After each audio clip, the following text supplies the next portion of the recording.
आप लोगों का फिर से एक बार स्वागत है बोल्ड न्यूज के अंदर। आज के इस वीडियो के अंदर भी मैं कुछ बहुत धमाकेदार अपडेट लेकर के आया हूं, जैसे कि स्पाइडरमैन की मूवी फिर से डिले हो गई है। SSMB 29 मूवी की तरफ से अपडेट निकल के सामने आ रही है। स्टार ट्रैक 4 की तरफ से अपडेट निकल के सामने आ रही है। गॉडजिला -1 की मल्टीपल मूवीज की अपडेट निकल के सामने आ रही है। साथ में बैटमैन, मार्वल, मल्टीपल अपडेट मतलब की इस वीडियो के अंदर आपको मिलने वाली है, जिसमें हमारी सबसे पहले अपडेट आ रही है फैंटास्टिक 4 मूवी की तरफ से, जहाँ पे इसकी अर्ली स्क्रीनिंग हो गई है और वहाँ पे बहुत से लोगों ने पोस्ट क्रेडिट सीन देख लिया। और कौन सा पोस्ट क्रेडिट सीन होगा वो आई थिंक आप लोग जान गए होंगे। और अब ये कंफर्म हो गया कि इसको खुद डायरेक्ट किया है रूसो ब्रदर्स ने, क्योंकि वो डूम्सडे को डायरेक्ट कर रहे हैं, उससे इस मूवी को कनेक्ट करना था। इस वजह से उन्होंने इसके अंदर पोस्ट क्रेडिट सीन ऐड किया है, जहां पे हमको डॉक्टर साहब देखने को मिलेंगे। और ये बात खुद कंफर्म की है फैंटास्टिक 4 मूवी के डायरेक्टर ने। बाकी नेक्स्ट अपडेट आ रही है ली पैस की तरफ से, जिनको हमने देखा इससे पहले फाउंडेशन सीरीज के अंदर। और बहुत समय से रूमर्स चल रहे थे कि ये हमको नए बैटमैन के रूप में देखने को मिलेंगे DCU के अंदर, जिसको खुद जेम्स गन ने बस्ट कर दिया। उन्होंने कहा कि देखिए अभी तक मूवी की स्क्रिप्ट तैयार हुई नहीं है, इसी वजह से अभी तक हमने कास्टिंग का प्रोसेस भी स्टार्ट किया नहीं है, जो कि वो बहुत बार बोल चुके हैं। और यहाँ पे फैंस ये सब स्पेकुलेट इसलिए कर रहे हैं क्योंकि इससे पहले भी ली पेस काम कर चुके हैं जेम्स गन के साथ में। बाकी नेक्स्ट अपडेट भी बैटमैन की तरफ से आ रही है, जहाँ पे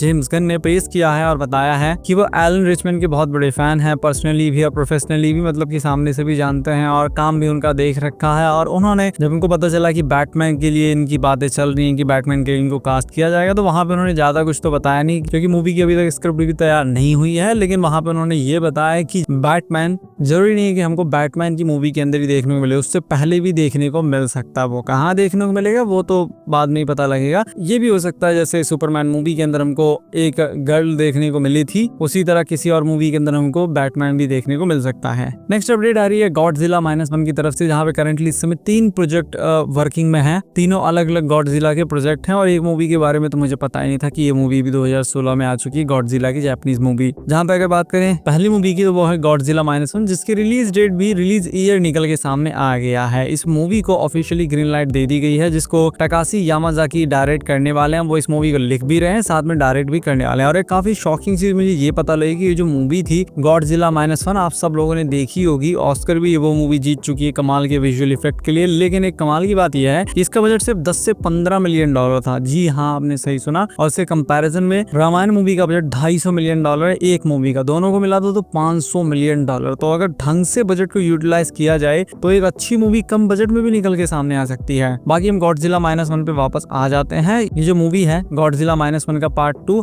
इसकी जो शूटिंग है वो लेट 2025 तक शुरू हो जाएगी। बाकी ये मूवी हमको 2026 के एंड तक या उसके बाद में कहीं अर्ली 2027 में देखने को मिलेगी। और जो दूसरी मूवी है वो शिन गॉडजिला का सीक्वल है। 2016 में एक मूवी आई थी शिन गॉडजिला, उसका मैंने ट्रेलर देखा। वैसे ट्रेलर तो ठीक ठाक लग रहा है, लेकिन मूवी मैंने नहीं देख रखी है। और उसका भी सीक्वल बनेगा, जिसकी अभी तक कोई रिलीज डेट निकल के सामने नहीं आई है। साथ में एक और मूवी होगी गॉडजिला की, जो कि south east Asia kaiju project होगा, जिसके अंदर ये लोग रीजनल एक्सपेंशन करने के लिए वो मूवी बना रहे हैं। तो इन तीनों ही मूवी के लिए मैं बहुत ज्यादा एक्साइटेड हूँ। अब एक काम और कर दें कि शिन गॉडजिला को हिंदी में रिलीज कर दें तो मजा आ जाए, या इंग्लिश में रिलीज कर दें। नेक्स्ट अपडेट आ रही है फैंटास्टिक 4 मूवी की तरफ से, जहाँ पे बताया ही जा रहा है कि मूवी के अंदर पहले डॉक्टर साहब नहीं होने वाले थे पोस्ट क्रेडिट सीन में। पहले वहां पे क्रिस इवांस का नोमैड होने वाला था, लेकिन वो ज्यादा सेंस नहीं बना रहा था, क्योंकि इस मूवी को कनेक्ट करना था डूम्सडे के साथ में। इस वजह से उस सीन को हटा दिया गया। लेकिन फैंस उसको देख के ज्यादा शॉक्ड होते, क्योंकि हम सब तो एक्सपेक्ट कर ही रहे थे कि मूवी के अंदर डॉक्टर साहब होंगे। तो इसीलिए अगर उसको डाल देते नोमैड को क्रिस इवांस के, तो मजा आ जाता। बाकी नेक्स्ट अपडेट आ रही है Spiderman beyond the Spider-Verse movie की तरफ से, जहाँ पे इस मूवी को एक बार डिले किया गया, फिर दूसरी बार डिले किया, और अब तीसरी बार भी डिले कर दिया गया। जहाँ पे ये मूवी 4 जून को रिलीज हो रही थी, लेकिन अब ये मूवी 4 जून को नहीं 25 जून को रिलीज होगी थिएटर्स में, वो भी 2027 में हिंदी लैंग्वेज में। अब आप सोच रहे होंगे ये डिले क्यों किया गया, तो ये प्रोडक्शन इश्यू नहीं है। यहाँ पे फैमिली व्यूअर्स को ध्यान में रख के स्ट्रेटेजिक रिलीज डेट सेट की गई है, ताकि ज्यादा से ज्यादा लोग इस मूवी को देखने जा सके। तो यहाँ पे सिर्फ पैसे कमाने के लिए मूवी को डिले किया गया है। नेक्स्ट अपडेट आ रही है स्टार ट्रैक 4 की तरफ से, क्योंकि काफी लोग पूछ रहे थे इस मूवी के बारे में। 2022 में इस मूवी को डायरेक्ट कर रहे थे मैट सैक्समैन, जो कि इस समय करंटली फैंटास्टिक 4 मूवी को डायरेक्ट कर रहे हैं या डायरेक्ट कर चुके हैं। वही इस मूवी को डायरेक्ट कर रहे थे, लेकिन उसके बाद वो इस प्रोजेक्ट को छोड़ के चले गए और उन्होंने फैंटास्टिक 4 मूवी को पकड़ लिया। अब इसमें पूरी तरीके से इनकी भी गलती नहीं है, स्टूडियो बहुत ज्यादा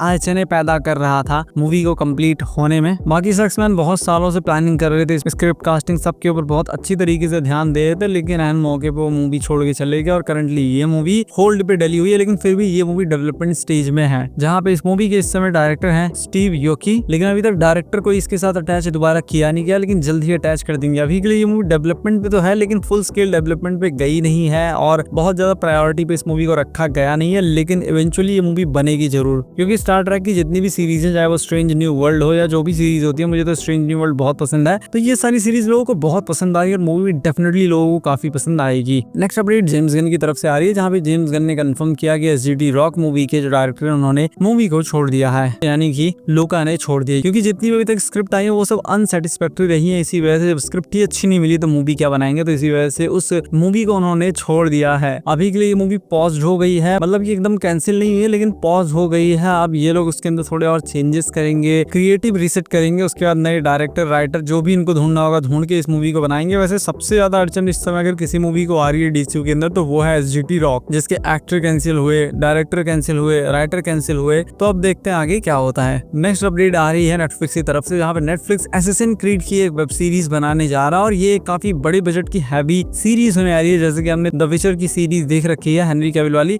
तो उसी तरीके की ये कुछ सीरीज होने वाली है, जिस सीरीज को यूबीसॉफ्ट और नेटफ्लिक्स मिलके बना रहे हैं। और एक्सपेक्ट ये किया जा रहा है कि ये एक स्टैंड अलोन स्टोरी होगी असैसिन क्रीड यूनिवर्स के अंदर। बाकी क्या रिलीज डेट होगी, कितने एपिसोड आएंगे, कौन एक्टर होंगे, वो अभी के लिए कुछ भी कंफर्म नहीं है, अभी सिर्फ अनाउंसमेंट हुई है। धीरे धीरे करके बाकी जब अपडेट्स निकल के सामने आएंगी तो मैं आप लोगों को बता दूंगा। नेक्स्ट अपडेट भी नेटफ्लिक्स की तरफ से आ रही है और एक नई लाइव एक्शन सीरीज की तरफ से आ रही है। 90s में एक कार्टून आया करता था, उसका नाम था कैप्टन प्लैनेट, उसकी अब एक लाइव एक्शन सीरीज बनने वाली है नेटफ्लिक्स के ऊपर। और इसके अंदर अगर बात करें क्या कहानी देखने को मिली थी, तो इसके अंदर में कहानी देखने को मिलेगी 4-5 प्लांटेनियर की, जो कि प्लांट्स लगाते थे और इन्वायरमेंट को बचाने का काम करते थे। लेकिन जब उनको लगा कि वो थक हार गए हैं और उनसे कुछ होगा नहीं, तो उन्होंने प्लैनेट से मदद मांगी और तब प्रकट हुआ कैप्टन प्लैनेट, जिसकी सिर्फ स्टोरी मैंने ऊपर से पढ़ी है, मैंने इसको कभी भी देखा है नहीं। सुनने में थोड़ा सा फ्लाइंग जेट मूवी जैसा लग रहा है, बाकी एग्जैक्टली मूवी कैसी होगी, सीरीज कैसी होगी, वो तो जब रिलीज होगी तब पता लगेगा। और इसकी भी अभी तक कोई भी रिलीज डेट या कोई भी अदर इन्फॉर्मेशन निकल के सामने नहीं आई है। नेक्स्ट अपडेट आ रहा महेश बाबू और प्रियंका चोपड़ा की मूवी SSMB 29 की तरफ से, जहां पे पहले इस मूवी की शूटिंग की जाने वाली थी साउथ अफ्रीका के अंदर, केनिया में, लेकिन वहां पे सिविल अनरेस्ट बहुत ज्यादा है। आपको पता है साउथ अफ्रीका के अंदर लगातार मारपीट होती रहती है, लोग मरते रहते हैं, सरकारें पलटती रहती है और केनिया के अंदर हालत काफी खराब है। इस वजह से इस मूवी को वहां से शिफ्ट कर दिया गया और ये मूवी शूट हो रही है सेरेंगेटी तंजानिया के अंदर। वहां पे अभी जो टीम गई है वो सारे सेटअप्स तैयार कर रही है, उसके बाद एक्टर्स जाएंगे और वहां पे जाके मूवी की शूटिंग की जाएगी और अगस्त 2025 तक मूवी की शूटिंग रिज्यूम हो जाएगी। बाकी मैं तो इस मूवी को देखने के लिए बहुत ज्यादा एक्साइटेड हूँ, क्योंकि SS राजामौली की सभी मूवीज मुझे बहुत ज्यादा पसंद आई हैं। आप कितना इस मूवी के लिए एक्साइटेड हैं जरूर बताइएगा। बाकी नेक्स्ट अपडेट आ रही है प्रभास की तरफ से और डायरेक्टर प्रशांत नील की तरफ से, जहाँ पे ये दोनों स्पॉट किए गए हैं चोरी चुपके देखते हुए F1 द मूवी को। आप लोग भी इस इमेज को अपनी स्क्रीन पे देख सकते हो। मैं ये सोच रहा हूँ कि ये लोग कौन से थिएटर में गए थे, क्या सब वहाँ पे अमीर लोग थे? क्योंकि अगर अमीर लोग नहीं थे तो इनको देख के लोग मूवी कैसे देख रहे हैं? आई थिंक लोगों को इनको ही देखना चाहिए। तो कौन सा थिएटर था, अगर आपको पता है तो जरूर बताइएगा। बाकी अगर आपको वीडियो पसंद आए तो इस वीडियो को लाइक कीजिए, चैनल को सब्सक्राइब कीजिए। मैं मिलता हूँ आपसे अपनी नेक्स्ट वीडियो में।